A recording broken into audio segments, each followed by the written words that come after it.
ഒന്ന് രണ്ട് കാര്യങ്ങൾ നമ്മളിപ്പോൾ ഇവിടെ പറയുന്നത് വിഷ്വൽ, ഒരു ലൊക്കേഷൻ, സിനിമയ്ക്ക് അങ്ങനെ പ്രത്യേകിച്ച് റൂൾസും ഒന്നുമില്ല. നമ്മൾ എൻഗേജിങ് ആയിരിക്കുക എന്നുള്ളത്. രണ്ടുപേരെ ഉള്ളൊരു ആ രണ്ടുപേര് അത് വെൽ സ്ക്രിപ്റ്റഡ് ആണ്, വെൽ പെർഫോംഡ് ആണെങ്കിൽ ആ സിനിമ നിൽക്കും, എൻ്റർടൈൻ ചെയ്യുക എന്നുള്ളതാണ്.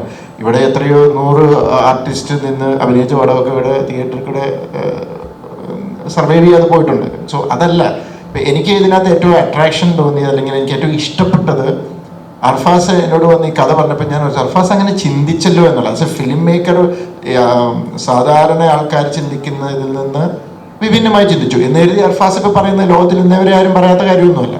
കാരണം ഞാൻ പണ്ട് ഞാൻ സിനിമയിലേക്ക് വരാൻ ആഗ്രഹിച്ചിരുന്ന സമയത്ത് ശേഖർ കപൂർ, ഞാൻ ഒത്തിരി ഇൻ്റർവ്യൂ പറഞ്ഞിട്ടുണ്ട്, മഹേഷ് ഭട്ട് ശേഖർ കപൂർ ഇൻ്റർവ്യൂവിൽ മഹേഷ് ഭട്ട് ശേഖർ കപൂറിനോട് ചോദിക്കുന്നുണ്ട്, ബഡ്ഡിങ് ഡയറക്ടേഴ്സിന് എന്തെങ്കിലും മെസ്സേജ് കൊടുക്കാനുണ്ടോ എന്ന് ചോദിച്ചു. അദ്ദേഹം പറഞ്ഞു, if you want to be a good director go against the rules of the industry എന്നാണ്.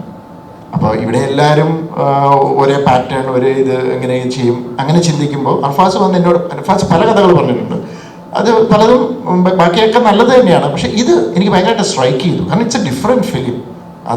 അതുകൊണ്ട് തന്നെയാണ് ഞാനിങ്ങനെ ഭയങ്കരമായിട്ട് സപ്പോർട്ട് ചെയ്തത്. കാരണം മലയാളത്തിന് ഇന്ന് എനിക്ക് തോന്നുന്നത് ഇന്ത്യയിൽ ഏറ്റവും കൂടുതൽ ഇങ്ങനെയുള്ള ഡിഫറെൻറ്റ് സിനിമകൾ ചെയ്യാനും അത് ആസ്വദിക്കാനും കഴിവുള്ള ഒരു ഗ്രൂപ്പാണ് നമ്മൾ കേരള മലയാളികൾ എന്ന് പറയുന്നത്.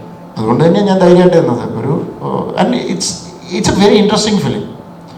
അത് നിങ്ങൾ സിനിമ കാണുമ്പോൾ നിങ്ങൾക്കത് മനസ്സിലാവും. അപ്പോൾ അതിനകത്ത് വിഷ്വലും മാത്രമല്ല, അദ്ദേഹത്തിൻ്റെ സ്ക്രിപ്റ്റിംഗ് ഉണ്ട്, എഴുത്തുണ്ട്, ഇവരുടെ പെർഫോമൻസ് ഉണ്ട്, അതിലാണ് സിനിമ നിൽക്കുന്നത്. ഓഫ് കോഴ്സ് ഫോട്ടോഗ്രാഫി ഉണ്ട്, ബാക്കി എല്ലാ ഘടകങ്ങളും ഉണ്ട്.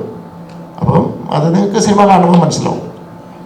ആസിഫ് ഖാൻ, ഈ അപ്പോഴത്തേക്ക് ശേഷം ഏറ്റവും അധികം